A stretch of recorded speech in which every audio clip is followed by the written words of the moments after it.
Greetings. Welcome back to the Black Pill. Welcome me back to the Black Pill, I guess, because it's been a minute. It's been a minute. What I want to talk about today is the stronger your beliefs, the more likely those are false. And man, am I going to get shit for this. This is America, man, where you have the right to believe whatever you want. The right. But does that make it right, and does that make those beliefs true? Let's start with belief. What do we mean by that? I mean the stuff you go around saying your belief, your overt beliefs. I believe very strongly that thing. You probably have very strong covert beliefs, like when you push on the brake pedal, your car will stop. But you don't go around saying, I believe very strongly in anti-lock brakes. I don't know you. Maybe you're a weirdo. Maybe you do. But most people don't go around saying that. I believe very strongly if I flip this light switch, the lights will come on. Look, man, I believe that so strongly that I do it in a power outage. You know what I mean? Power's out. It's been out for an hour. And still I go into a new room. I flip the light switch by habit. It's just almost always true, right? It's so true that it doesn't even bear saying. There's no need to tell an American, I believe that when I flip the light switch, the lights will come on, because that's just a fact. That's just part of the nature of existence. So I don't mean your covert beliefs for the equivocators. I mean the overt beliefs, the things we go around saying. I believe healthcare is a right. Well, in point of fact, it is not. Not in the United States, it isn't. In the US, healthcare is not a right.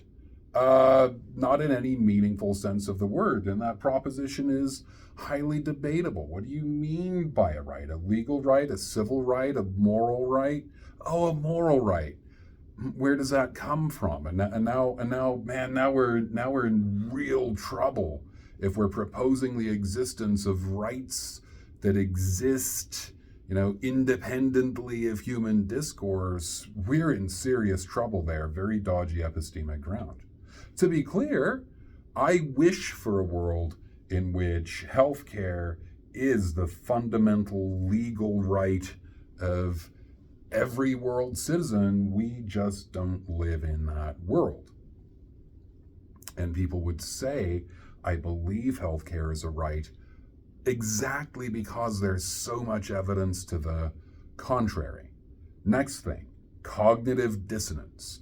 Imagine a bake sale. There are 6 tables. At one table, you can buy a cookie for $1. At another, you can buy a cookie for $3, and they are the same cookie. The other 4 tables are just distractions.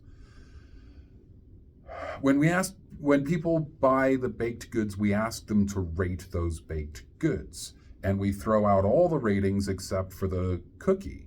And it turns out that people who spent $3 on the cookie like it quite a lot more than the same cookie that they bought for $1. Why? Well, are you crazy? Are you stupid? Are you evil? It turns out it's pretty hard to be a functional human being and go around thinking of yourself that way. And so when we're presented concrete evidence of our, gullibility and foibles and biases and bigotry, we edit reality. We tend to reorder reality so that our dumb decisions actually made sense. You wouldn't spend $3 on a cookie you could get for $1, right? Right? So the cookie must be better when you spend $3 on it. Even trained uniphiles and sommeliers fall for this. Like, take average wine and pour it into 2 sterilized bottles, one with an expensive label and one with a cheap label, and even trained wine tasters, right, rate the same wine better from the more expensive bottle. in one experiment, maybe I'll remember to link it, I probably won't. Um, um, Peter Johansson in his TED talk, he'll walk you through this, but you can read it in a print journal. It's just more boring that way. People are asked to choose between two faces of the gender they prefer. You know, who do you think is more attractive? And some of the time, you know, they'll ask for the face on the right, and with a card trick, they'll actually get the face on the left. And people rarely notice the switch. When they do notice, they tend to blame themselves, like, oh, I thought I picked the other face. No, you picked this one. Oh, okay, I believe you. And then they justify. Yeah, I say, so he says, why did you pick this one? And they'll justify the choice that they didn't make, right? So in one example, the girl he picked was not wearing earrings. The girl he was given was wearing earrings, and the guy goes, I picked her because I like earrings. And like, that's not why you picked her, because she didn't have earrings. In point of fact, you picked the girl without the earrings, right?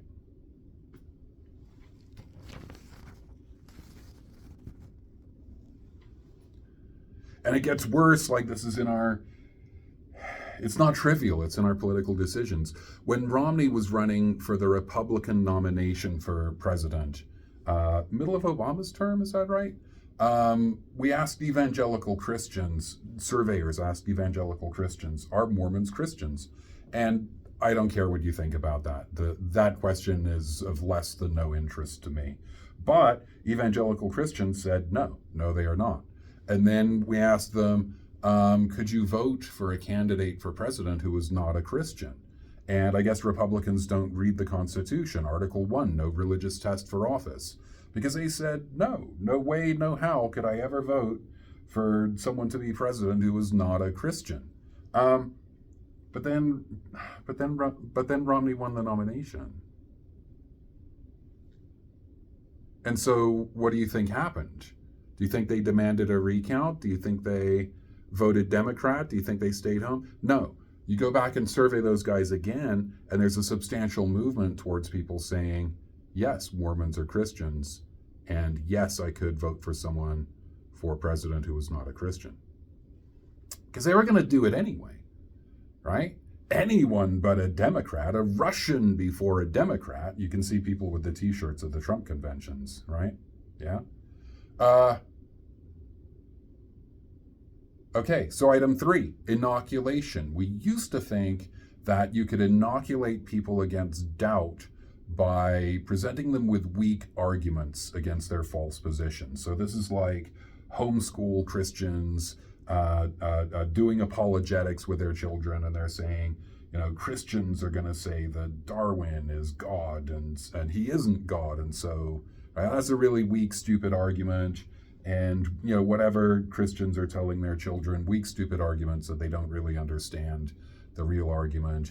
And then it's just so easy to overcome straw dog arguments, whatever. That's what we used to think.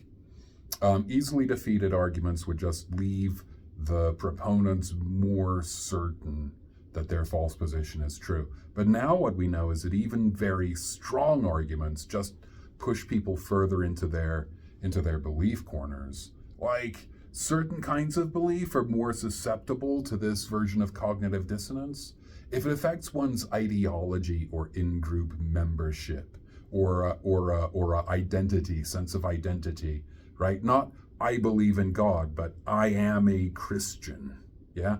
Not I believe in democracy, but I am a Democrat or a Republican or a Libertarian.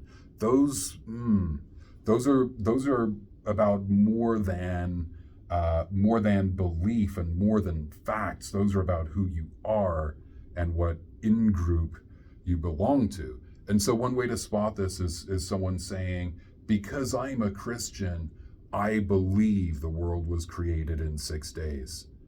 And that is bass-ackwards. That's bass-ackwards.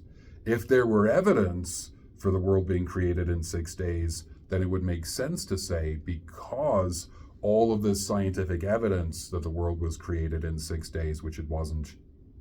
Because of all this evidence, therefore, I'm a Christian.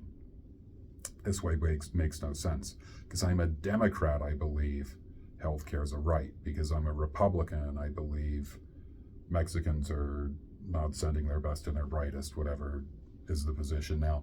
Okay, good, so there's that.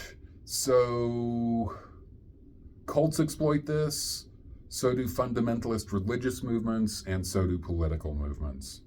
And like the worst of these combine those elements, right?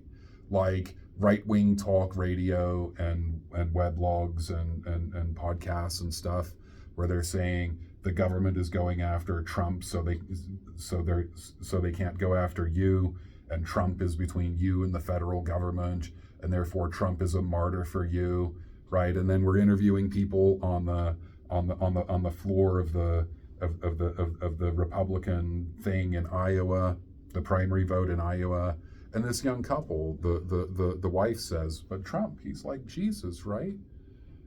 Right? They're prosecuting him because they can't prosecute me, just like Jesus.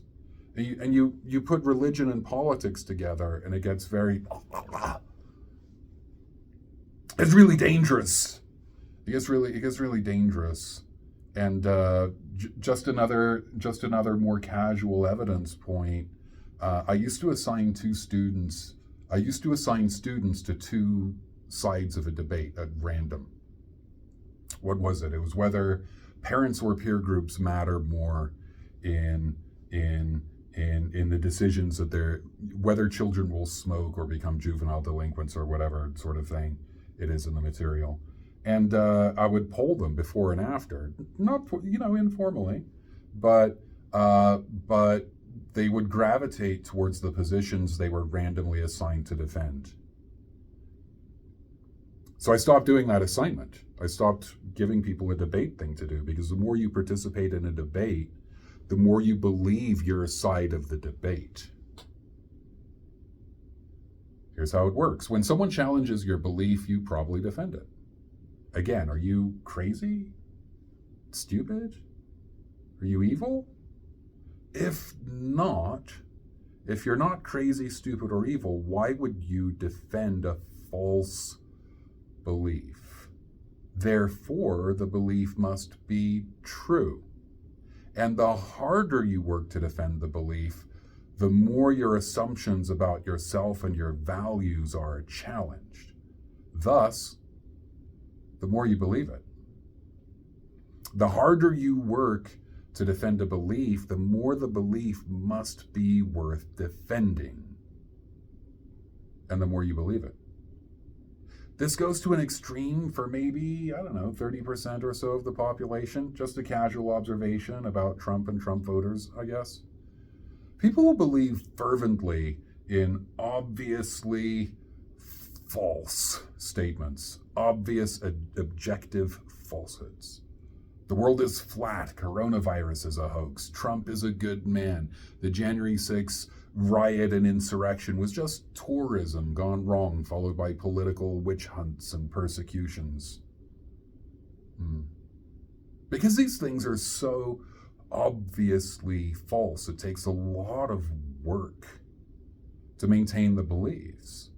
And how hard are you willing to work for falsehoods?